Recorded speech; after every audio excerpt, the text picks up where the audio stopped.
Hello everyone, welcome back to our channel. So I hope आप सभी अच्छे हो और पढ़ाई कर रहे हो। इस वीडियो से हम मैथ्स क्लास 10th का एक नया चैप्टर स्टार्ट करने जा रहे हैं। चैप्टर है हमारा सम एप्लीकेशंस ऑफ ट्रिग्नोमेट्री। ये एक वन शॉट वीडियो होगा। इसी वीडियो में हम इस चैप्टर के सारे टॉपिक्स को कंप्लीट करेंगे, अच्छे से समझेंगे और एंड में कुछ क्वेश्चंस भी सॉल्व करेंगे, जिससे हमारा चैप्टर क्रिस्टल क्लियर हो जाए। सो बहुत ही इंटरेस्टिंग वीडियो होगा, बहुत ही मजेदार होगा एंड ईजी होगा। तो अब देखो, हम अपना चैप्टर स्टार्ट करें उससे पहले इस चैप्टर का एक ब्रीफ इंट्रोडक्शन देखते हैं कि इस चैप्टर में हम पढ़ने क्या वाले हैं। चैप्टर का नेम है सम एप्लीकेशंस ऑफ ट्रिग्नोमेट्री, मतलब ट्रिग्नोमेट्री के कुछ एप्लीकेशंस, उसको हम इस चैप्टर में पढ़ेंगे। अब चैप्टर के नेम से समझ में आ रहा है कि ये ट्रिग्नोमेट्री से रिलेटेड है। तो एक चीज इंपॉर्टेंट हो जाता है यहाँ पे कि आपने जो लास्ट चैप्टर पढ़ा था इंट्रोडक्शन टू ट्रिग्नोमेट्री, वो आपको याद होना चाहिए और अच्छे से आना चाहिए। अगर अभी तक आपने लास्ट चैप्टर जो था आपका इंट्रोडक्शन टू ट्रिग्नोमेट्री वो नहीं पढ़ा तो ये चैप्टर बिल्कुल समझ नहीं आएगा, क्योंकि पहले तो आप उसका इंट्रोडक्शन जानोगे, उसके बाद एप्लीकेशंस करोगे ना। इसलिए पहले आपको इंट्रोडक्शन टू ट्रिग्नोमेट्री समझना है, उसमें सब कुछ एक एक करके आप समझोगे तो आपको ट्रिग्नोमेट्री क्या है वो समझ में आ जाएगा। अगर अभी तक आपने वो चैप्टर नहीं देखा तो लिंक डिस्क्रिप्शन में है, आप वहां से चेक कर सकते हो, और चैनल पे प्लेलिस्ट पे मिल जाएगा इंट्रोडक्शन टू ट्रिग्नोमेट्री नाम से। तो आप पहले इंट्रोडक्शन टू ट्रिग्नोमेट्री चैप्टर अच्छे से कंप्लीट करो, सारे डाउट्स क्लियर करो ट्रिग्नोमेट्री के रिलेटेड, और उसके बाद इस चैप्टर को देखना। तो अब देखो, आपके स्क्रीन पे दो चार्ट दिख रहे होंगे। एक में हमारा ट्रिग्नोमेट्रिक रेशियो है और दूसरे में trigonometric value at different angles. ये बस मैं आपको एक बार रिकैप करवा रहा हूं कि आपने इंट्रोडक्शन टू ट्रिग्नोमेट्री में क्या इंपॉर्टेंट चीजें पढ़ी थी जो आपको याद होना चाहिए। अब हम स्टार्ट करते हैं अपना चैप्टर। तो अब देखो, सम एप्लीकेशंस ऑफ ट्रिग्नोमेट्री में हम क्या पढ़ने जा रहे हैं, एक एग्जांपल से समझते हैं। मान लो यहां पे आप हो, ए पॉइंट है, यहां पे आप खड़े हो, आपसे 10 मीटर दूर, कितने मीटर अवे, 10 मीटर अवे एक स्ट्रेट पोल खड़ा है। मान लो कोई सा भी पोल हो सकता है, लाइट का पोल हो सकता है या फिर कुछ भी हो सकता है। ऑब्वियस है पोल 90 डिग्री पे होगा, ये हमें मानना है। अब आप इस पोल के टॉप पार्ट को देख रहे हो, ठीक है, इस तरीके से कुछ देखोगे। अगर यहां पे आपकी आईज हैं तो आप अपना सर ऊपर करके ही तो देखोगे, और ये जो आपका सर आपकी ग्राउंड से डिग्री बना रहा है, मतलब एंगल जो आपका बन रहा है वो मान लो 60 डिग्री है। अब आप यहां पे एक चीज देखो, ये एक राइट एंगल ट्रायंगल बन गया है ना। देखो, ये हमारा डिस्टेंस था जो पोल से है, ये हमारे पोल का हाइट, और ये वो एंगल जिस एंगल से आप पोल के टॉप पार्ट को देख रहे हो। अब आपके पास रेफरेंस एंगल है, आपके पास बेस है। क्वेश्चन में आपको यह पूछ सकता है कि find the height of this pole, pole का हाइट क्या है। तो यहां पे आप ट्रिग्नोमेट्रिक रेशियो यूज करोगे, बेस गिवन है, रेफरेंस एंगल गिवन है, अपना आप हाइट बता सकते हो। अब एक और एग्जांपल देखो, मान लो अगेन आप यहां पे हो, ए पॉइंट पे मान लो, ठीक है, आपके सामने एक 100 मीटर ऊंचा बिल्डिंग है, ठीक है। ये मान लो ये हमारा कोई एक बिल्डिंग है, कोई ऑफिस है, कुछ भी है, इसकी हाइट क्या है 100 मीटर। आप इस बिल्डिंग के टॉप को देख रहे हो, और आप जो देख रहे हो किस एंगल पे देख रहे हो, अगेन यहां पे एंगल हम आते हैं 30 डिग्री। यहां पे हम ये मान रहे हैं कि ये बिल्डिंग 100 मीटर का है, और इसके टॉप पार्ट को देखने के लिए आपको 30 डिग्री का एंगल बनाना पड़ रहा है, मतलब 30 डिग्री मूव करना पड़ रहा है आपके हेड को ऊपर की तरफ। अब ये आपका परपेंडिकुलर डिस्टेंस है इस बिल्डिंग से। अब इस केस में देखो, अगेन एक ट्रायंगल बन गया, इस ट्रायंगल में रेफरेंस एंगल अगेन गिवन है, आपको इस बार बिल्डिंग का हाइट गिवन है, या फिर मैं कहूं कि परपेंडिकुलर गिवन है। ये तो हमारा परपेंडिकुलर होगा ना, और ये हमारा बेस है। अब यहां पे क्वेश्चन में ये पूछ सकता है कि find the distance of this building from the observer, मतलब यहां पे आप ऑब्जर्व कर रहे हो इस बिल्डिंग को, इसका डिस्टेंस कितना है आपसे। तो यहां पे परपेंडिकुलर गिवन है, रेफरेंस एंगल गिवन है, बेस फाइंड करना है। तो ये तो मैंने कुछ एक सिंपल एग्जाम्पल दिखाए कि सम एप्लीकेशन ऑफ ट्रिग्नोमेट्री में हम पढ़ने क्या जा रहे हैं। तो आई होप ये एग्जांपल आपको समझ में आए, और आपको समझ में आ रहा है कि अब ये चैप्टर में आगे हम पढ़ेंगे क्या। अब इस चैप्टर में कुछ छोटे छोटे इंपॉर्टेंट पॉइंट्स आते हैं, पहले उन्हें समझते हैं और फिर उसके बाद हम अपना क्वेश्चन से स्टार्ट कर देंगे। तो अब देखो, यहाँ पे कुछ 4 पॉइंट्स हैं। इन 4 पॉइंट्स को अगर आपने समझ लिया तो आपका some applications of trigonometry done है। फिर आपको सिर्फ क्वेश्चंस प्रैक्टिस करने हैं, बाकी जो हमारा थ्योरी पार्ट है वो कंप्लीट हो जाएगा। तो अब देखो, आपके सामने यहाँ पे कुछ 4 पॉइंट्स दिख रहे हैं। ये 4 पॉइंट्स हमें समझना है, बहुत इजी है समझना, एक एक करके समझेंगे और बहुत डिटेल में समझेंगे। एग्जाम्पल के साथ समझेंगे तो और अच्छे से समझ में आएगा आपको। इन 4 पॉइंट्स को समझने के बाद इस चैप्टर का जो थ्योरी पार्ट है वो हमारा हो जाएगा कंप्लीट। फिर हमें करना है सिर्फ क्वेश्चंस, और जितने ज्यादा क्वेश्चन आप करते जाओगे उससे इस चैप्टर का जो बेस है, या फिर मैं कहूँ कि इस चैप्टर का अंडरस्टैंडिंग, वो और ज्यादा क्लियर होते जाएगा और ज्यादा अच्छा होते जाएगा। ठीक है, तो अब एक एक करके इन चारों पॉइंट्स को समझते हैं। सबसे फर्स्ट पॉइंट है line of site. Line of sight क्या होता है? The line drawn from I of observer two point of object viewed is called line of site. एक चीज तो बहुत क्लियर है कि आप अपने आंख से देखोगे, ठीक है। तो लाइन ऑफ साइट एक ऐसा लाइन होता है जो हम ऑब्जर्वर के आई से उस ऑब्जेक्ट तक ड्रॉ करते हैं जिस ऑब्जेक्ट को हम देख रहे हैं। ठीक है, एग्जाम्पल से समझते हैं। सबसे पहले तो हम अपना लास्ट एग्जाम्पल ही देखते हैं। यहां पे देखो, आप यहां पे थे तो ऑब्जर्वर्स आई ये रहा। आप ऑब्जेक्ट के जिस पॉइंट को देख रहे थे वो पॉइंट कौन सा है? इस पोल का टॉप पार्ट, तो ये रहा वो पॉइंट। अब लाइन ऑफ साइट क्या है? It is a line drawn from I of observer two point of object viewed. I of observer two point of object viewed. Observer के आंख से ऑब्जेक्ट के जिस पार्ट को आप देख रहे हो वहां तक एक स्ट्रेट लाइन ड्रॉ कर दूंगा मैं, उसे हम कहेंगे line of site. Very simple, कुछ कॉम्प्लिकेट नहीं करना है, अच्छे से समझते चलना है एक एक करके। I hope line of site समझ में आ गया। हमने एक और एग्जांपल देखा था, यहां पे भी देख लो। यहां पे लाइन ऑफ साइट क्या है? ये हमारा ऑब्जर्वर्स आई था, यहां से हम देख रहे थे और क्या देख रहे थे? तो इस बिल्डिंग के टॉप पार्ट को, हम टॉप पार्ट को देख रहे थे ना इस बिल्डिंग के। तो यहां पे लाइन ऑफ साइट क्या है? Line drawn from observer's eye to the point of object viewed. Observer के आई से ऑब्जेक्ट के उस पॉइंट तक लाइन ड्रॉ करना है जिसे हम देख रहे हैं। तो ये रहा हमारा लाइन ऑफ साइट। ठीक है, अब सेकेंड पॉइंट देखो, horizontal line. A horizontal line is a straight line that is parallel to horizon of ground, that is parallel to horizon of ground from viewer's eye. मतलब horizontal line हमारा एक ऐसा straight line है जो हम ground के parallel बनाते हैं, और ये हमारे व्यूअर्स के आई से बनेगा। मतलब जो ऑब्जर्वर है उसकी आंख से एक पैरेलल लाइन बनाना है जो कि ग्राउंड से पैरेलल होगा।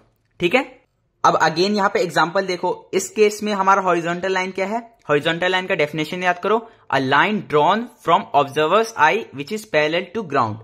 अ line drawn from observer's eye which is parallel to ground. अब मान लो यहां पे कहीं ग्राउंड होगा ना, ठीक है, ये पोल है तो ये ग्राउंड होगा। एक्चुअली पोल अगर यहां तक है तो यही ग्राउंड होगा, ठीक है, क्योंकि पोल तो ग्राउंड से चिपका है ना।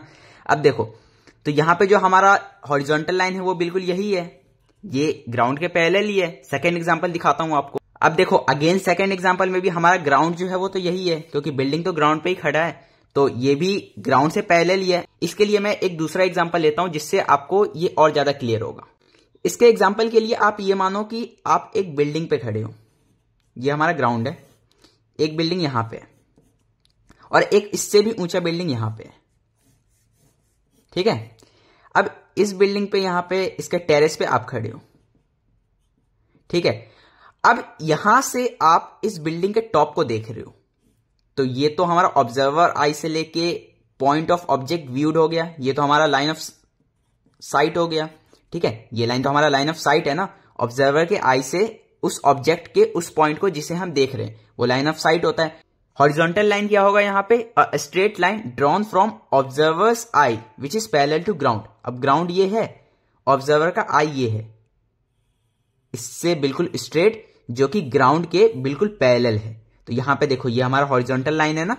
ठीक है, आई होप हॉरिजॉन्टल लाइन क्या है ये आपको समझ में आ रहा है।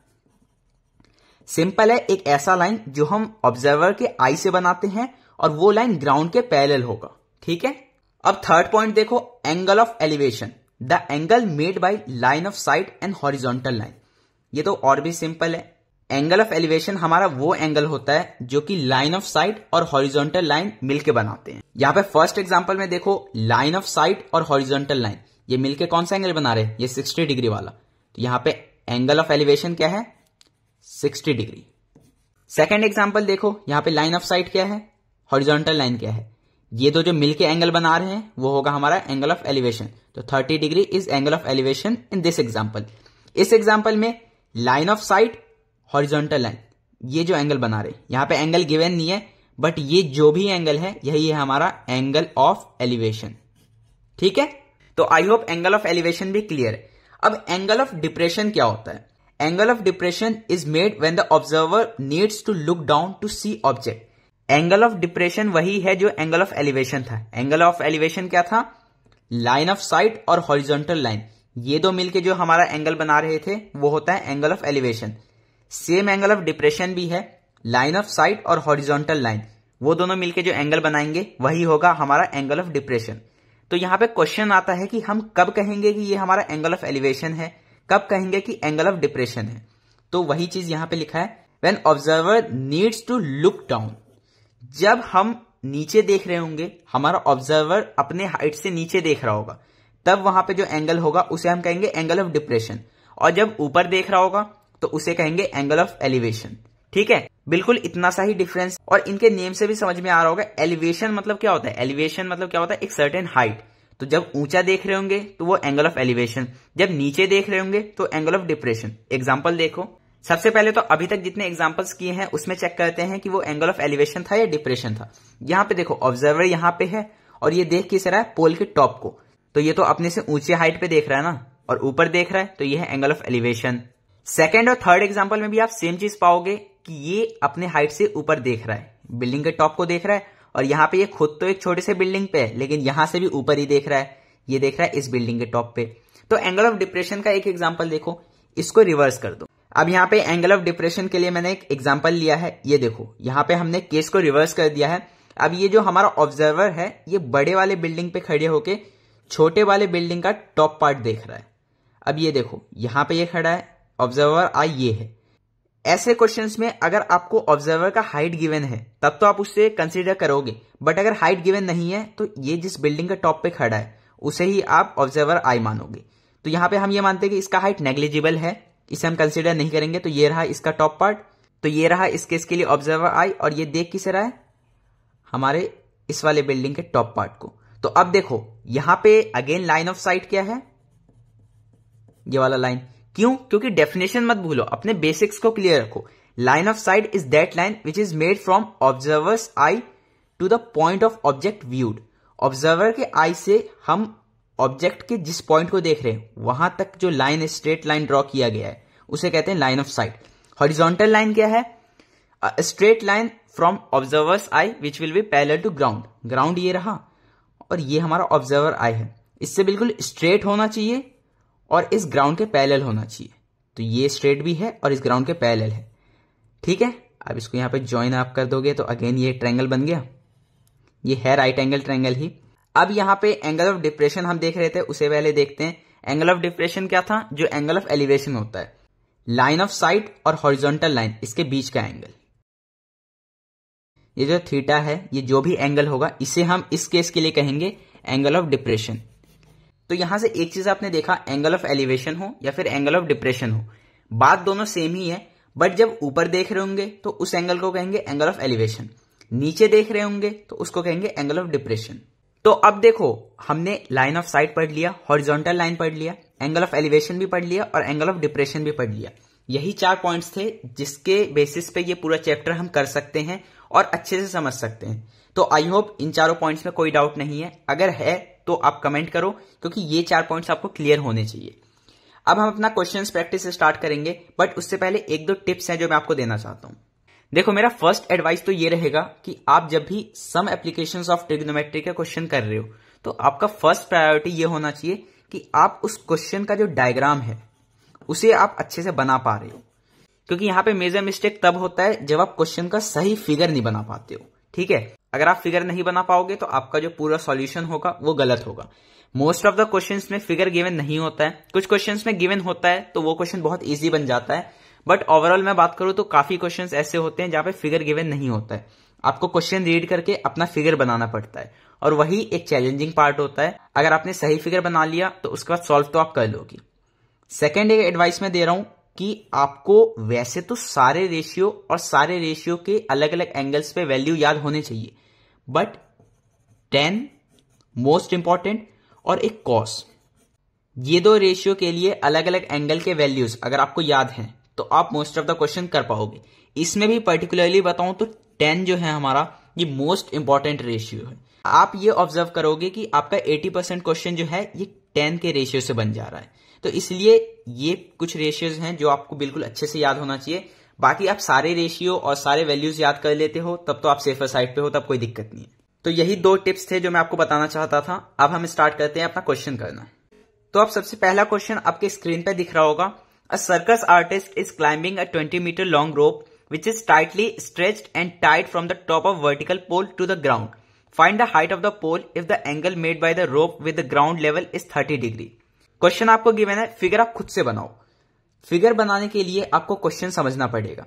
क्वेश्चन में क्या गिवन है कि हमारा एक सर्कस आर्टिस्ट है जो 20 मीटर लंबे रोप को क्लाइंब कर रहा है, मतलब उस पर चढ़ रहा है, और वो जो रोप है वो एक वर्टिकल पोल के टॉप से टाइड है, मतलब एक वर्टिकल पोल है जिसके टॉप पार्ट से उस रोप को बांधा हुआ है और उस पे वो चढ़ा जा रहा है। ठीक है, हमें यहां पे उस रोप का लेंथ गिवन है। सेकंड चीज, उस रोप ने ग्राउंड से जो एंगल बनाया है वो एंगल गिवन है। हमें उस पोल का हाइट बताना है। देखो ये फिगर कैसा होगा। सबसे पहले तो एक पोल है जिसका हमें हाइट बताना है। अब इस पोल के टॉप से उस रस्सी को बांधा हुआ है जिसे वो हमारा आर्टिस्ट क्लाइंब कर रहा है। इस रस्सी का, इस रोप का लेंथ क्या गिवन है? 20 मीटर। ठीक है, आई होप आप फिगर समझ रहे हो। अब ये रोप जो है ये हमारे ग्राउंड से जो एंगल बना रहा है वो 30 डिग्री। ये हमारा ग्राउंड है और ये एंगल है 30 degree. Line of sight, horizontal line, angle of elevation, ये इसके कुछ पार्ट्स हैं जो अभी हमने समझे थे। एक बार फिर से क्वेश्चन समझाता हूं। हमारा एक सर्कस आर्टिस्ट है जो 20 मीटर लंबे रोप को क्लाइंब कर रहा है। वो रोप सामने खड़े एक पोल के टॉप पार्ट से बंधा हुआ है, मतलब इस टॉप पार्ट से इस रोप को बांधा हुआ है और ये रोप इस तरीके से वो क्लाइंब करते जा रहा है। ये रोप हमारे ग्राउंड से जो एंगल बनाता है वो बना रहा है 30 डिग्री का। तो find the height of the pole. x metre हम एज्यूम करेंगे, इसका हमें लेंथ फाइंड करना है। ठीक है, तो अपने इसके लिए आप इस ट्रायंगल का नेम भी दे सकते हो, जैसे ABC ट्रायंगल हम मान लेते हैं इसे। अब यहां पे देखो, हमें इस ट्रायंगल में अगर हम देख रहे हैं तो ये हमारा रेफरेंस एंगल है और रेफरेंस एंगल के सामने वाला होता है परपेंडिकुलर, साथ वाला बेस, और ये हाइपोटेन्यूज तो कंफर्म रहेगा। हाइपोटेन्यूज गिवन है, हमें निकालना क्या है? परपेंडिकुलर निकालना है। हाइपोटेन्यूज गिवन है, परपेंडिकुलर निकालना है और नहीं गिवन है। ठीक है, इन दोनों को मिला के कौन सा रेशियो बनता है? तो सबसे पहला रेशियो साइन। साइन क्या होता है? Perpendicular upon hypotenuse. डिग्री क्या है? Sine 30। Sine 30 is equal to perpendicular upon hypotenuse. Sine 30 का वैल्यू क्या होता है? इसलिए मैंने कहा था वैल्यूज आपको याद होने चाहिए। 1/2 is equal to perpendicular. Perpendicular हमें निकालना है x मीटर्स। हाइपोटेन्यूज क्या है? 20 मीटर। वैसे यहां पे आप इसे 10 मीटर कर सकते हो, कैंसिल कर सकते हो, बट अगर नहीं समझ में आ रहा तो आप क्रॉस मल्टीप्लाई कर लो, आपका आंसर फिर भी आ जाएगा। अब देखो 1/1 मतलब इस तरफ 1 है, is equal to x/10 metre. ये 10 इधर जाकर मल्टीप्लाई हो जाएगा, 10 metre is equal to x। x क्या था? Height of pole. Therefore pole's height will be 10 metre. ठीक है, तो आई होप ये सॉल्यूशन आपको समझ में आया। अब मूव करते हैं अपने सेकंड क्वेश्चन की तरफ। अब देखो हमारा सेकंड क्वेश्चन है, a kite is flying at a height of 60 metre above the ground. The string attached to a kite is temporarily tied to a point on the ground. The inclination of string with the ground is 60 degree. Find the length of the string assuming that there is no slack in the string. Again question को समझो। Question हमारा ये कह रहा है कि हमारे पास एक काइट है, एक पतंग है जो हवे में उड़ रहा है, मतलब आसमान में उड़ रहा है। उसका हाइट क्या है? 60 मीटर अबव द ग्राउंड, मतलब ये हमारा ग्राउंड सरफेस है, तो इसे 60 मीटर ऊपर यहां पे कहीं मान लो हमारा काइट उड़ रहा है। ये क्या है? काइट। इसका हाइट कितना गिवन है ग्राउंड से? 60 मीटर। ठीक है, अब इस काइट का जो स्ट्रिंग है, स्ट्रिंग मतलब जो रस्सी होता है जिससे हम काइट को उड़ाते हैं, वो हमारे ग्राउंड के किसी एक पॉइंट से टाई किया गया है। टाई मतलब वहां पे बांध दिया गया है। मान लो ये हमारा स्ट्रिंग है, जिसे ऐसा समझो कि जो पर्सन इसे उड़ा रहा है वो इसने ग्राउंड के किसी एक पॉइंट पे इसको बांध दिया है, टाई कर दिया है। अब एक चीज और गिवन है कि inclination of the string with the ground is 60 degree. हमारे स्ट्रिंग का जो इंक्लेशन है हमारे ग्राउंड से वो है 60 डिग्री।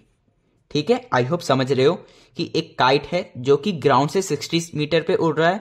उस काइट का जो स्ट्रिंग है उसको ग्राउंड के किसी एक पॉइंट से टाई किया गया है। अब वो स्ट्रिंग हमारे ग्राउंड से 60 डिग्री का मेजर बना रहा है, 60 डिग्री के एंगल पे उसे बांधा हुआ है। अब यहां पे हमें यह बताना है कि find the length of the string. इस स्ट्रिंग का लेंथ बताना है। अगेन यहाँ पे x मीटर हम एज्यूम कर रहे हैं। एक चीज और यहाँ पे गिवन है कि assuming that there is no slack in the string, मतलब ये जो हमारा रस्सी है, स्ट्रिंग है, ये बिल्कुल सीधा है, बीच में से ऐसे टेढ़ा मेढ़ा मुड़ा नहीं है, ये हमें एज्यूम करना है। अब देखो अगेन यहाँ पे नेम कर दो, ABC ट्रायंगल है हमारा। हमारे पास ये रेफरेंस एंगल गिवन है, तो इसके सामने वाले परपेंडिकुलर, साथ वाला बेस, और ये तो हाइपोटेन्यूज कंफर्म है। हाइपोटेन्यूज हमें निकालना है, परपेंडिकुलर हमें गिवन है। अगेन वही ये साइन का एग्जांपल है, साइन 60 डिग्री, 60 डिग्री यहाँ पे रेफरेंस एंगल है, is equal to perpendicular upon hypotenuse. Sine 60 कितना होता है, √3/2 इज इक्वल टू परपेंडिकुलर कितना है, 60 मीटर। हाइपोटेन्यूज क्या है, x मीटर जो निकालना है। अब देखो यहाँ पे क्या होगा, x को अकेले आप छोड़ दो इस तरीके। अब देखो यहाँ पे मैंने क्या किया, x मीटर LHS में चला गया, √3 यहाँ पे डिनोमिनेटर में आ गया और 2 न्यूमरेटर में आ गया। ये हमारे पास एक इक्वेशन बन के आ गया। इसे सॉल्व करेंगे तो हमारे पास x का वैल्यू आ जाएगा। सिंपल है, सॉल्व करके बता देता हूं। 6 यहाँ 60 था, सॉरी, ठीक है। 60 इंटू 2 120/√3, ठीक है। अब यहाँ पे डिनोमिनेटर में रूट है तो इसे हमें हटाना पड़ेगा। क्लास 9th में आपने रैशनलाइजेशन पढ़ा था, उसमें क्या है कि अगर डिनोमिनेटर में √3 है तो अगेन आप न्यूमरेटर और डिनोमिनेटर दोनों को सेम नंबर से मल्टीप्लाई करो। सेम नंबर से ऊपर भी मल्टीप्लाई किया और सेम नंबर से नीचे भी मल्टीप्लाई किया, तो यहाँ पे कोई दिक्कत नहीं है।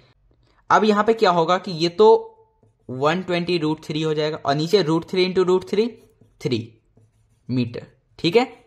अब देखो यहाँ पे नेक्स्ट क्वेश्चन करते हैं, ये हल्का सा इंटरेस्टिंग है, समझना इसे। A 1.5 metre tall boy is standing at some distance from a 30 metre tall building. The angle of elevation from his eyes to the top of building increases from 30 degree to 60 degree as he walks towards the building.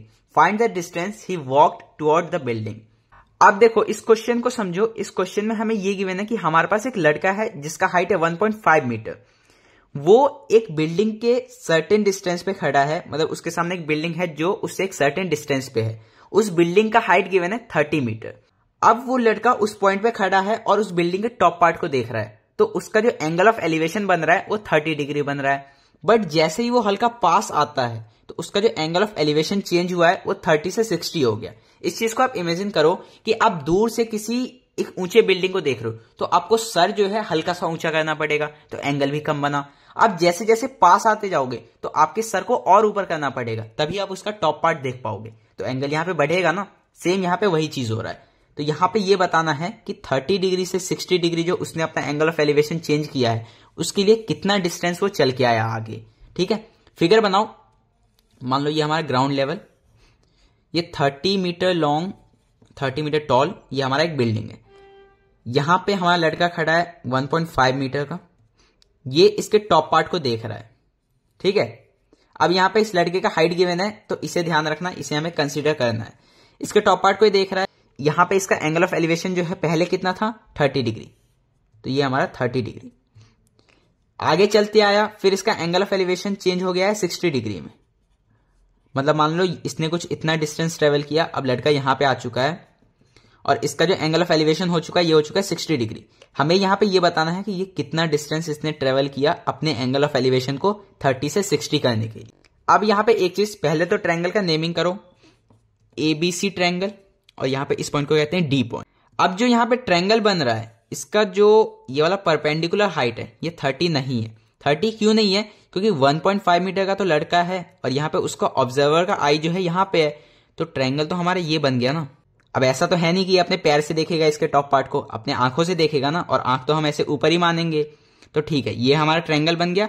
अब यहाँ पे इस building का जो height है AB जो है वो हमारा हो जाएगा 30 माइनस 1.5, दैट इज 28.5 मीटर। क्यों, क्योंकि 1.5 तो माइनस करना पड़ेगा ना, ये तो इस लड़के का हाइट है, तो AB है 28.5 मीटर, और हर जगह जो AB हम लेंगे वो यही मेजर लेंगे, ठीक है। अब देखो हमें करना क्या पड़ेगा अपने इस डिस्टेंस को फाइंड करने के लिए। एक ट्रायंगल तो हमारा ABC बन रहा है, एक ट्रायंगल हमारा ADB बन रहा है, तो दोनों ट्रायंगल के लिए बेस हम फाइंड कर सकते हैं। हमारे पास परपेंडिकुलर गिवन है और रेफरेंस एंगल गिवन है। पहले देखो बड़े वाले ट्रायंगल के लिए निकालते हैं। इन ट्रायंगल ABC या फिर for triangle ABC, AB is equal to 30 metre, angle C is equal to 30 degree. Find क्या करना है, फाइंड हमें करना है BC, दैट इज बेस। हमारा ये क्या है, यह है परपेंडिकुलर। परपेंडिकुलर है, बेस फाइंड करना है, एंगल ऑफ रेफरेंस गिवन है। परपेंडिकुलर और बेस को मिला के कोई एक ऐसा रेशियो बताओ। हमारा रेशियो है 10। तो अब देखो हम अपना सॉल्यूशन करते हैं।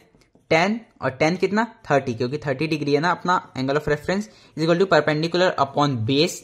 10/30 का वैल्यू क्या होता है, ये होता है 1/√3। परपेंडिकुलर कितना है, यहां हमने देखा था माइनस करके, ये है 28.5 अपॉन बेस। बेस क्या है, तो बेस हमें नहीं पता, इसे हम मान लेते हैं x। ठीक है, ये मान लो हमारा BC जो है ये हमारा x मीटर। अब यहां पे x फाइंड करने के लिए क्या करेंगे, x चला जाएगा LHS में, 28.5 ये √3 आ जाएगा मल्टीप्लाई में इंटू √3 मीटर। ठीक है, x का क्या वैल्यू आ गया 28.5 √3। x हमारा है क्या, भूलना मत, ये पूरा BC जो है ये है x मीटर। अब ADB ट्रायंगल में हम अपना BD फाइंड करते हैं। तो अब देखो इन ट्रायंगल ABD, इस ट्रायंगल में देखो क्या गिवन है, अगेन परपेंडिकुलर गिवन है, एंगल ऑफ रेफरेंस गिवन है, हमें निकालना क्या है, बेस। तो सिंपल वही है कि 10, अगेन यहां पे डिग्री क्या है 60, तो 10/60 is equal to perpendicular upon base. 10/60 होता है हमारा √3, परपेंडिकुलर अगेन वही 28.5 मीटर। समझ में आ रहा है ना, ये हमारा परपेंडिकुलर, बेस हमें फाइंड करना है। तो बेस यहां पे हम मान लेते हैं BD एज इट इज लिख दो, कोई दिक्कत नहीं, एक्स एज्यूम करने का जरूरत नहीं है। अब BD लेंथ फाइंड करने के लिए 28.5 मीटर अपॉन √3। ठीक है, BD LHS में चला गया और यहां पे √3 जो था इसके डिनोमिनेटर में आ गया, तो BD is equal to 28.5 upon √3 metre. अब देखो जो डिस्टेंस ट्रेवल्ड था वो कितना है, CD डिस्टेंस ट्रेवल किया है उस बॉय ने। अब देखो CD है क्या, CB माइनस DB। इस पूरे में से अगर मैं इतना माइनस कर दूं, ये हमारा पूरा CB है और इसमें से DB माइनस कर दूं तो CD बच जाएगा हमारे पास। अब CB है, CB क्या है, तो CB पूरा लेंथ था, दैट इज x।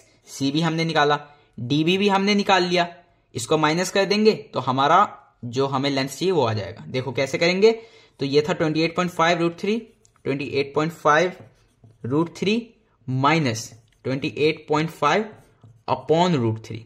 तो ये देखो ये हमारा आ गया CB माइनस DB, ये हमारा एक फ्रैक्शन में आ चुका है, इसे हम सॉल्व करेंगे। देखो किस तरीके से सॉल्व करते हैं। तो अब देखो इस फ्रैक्शन को कैसे सॉल्व करेंगे, जैसे हम नॉर्मल फ्रैक्शन को ऐड या फिर सब्ट्रैक्ट करते हैं, बिल्कुल वैसे ही।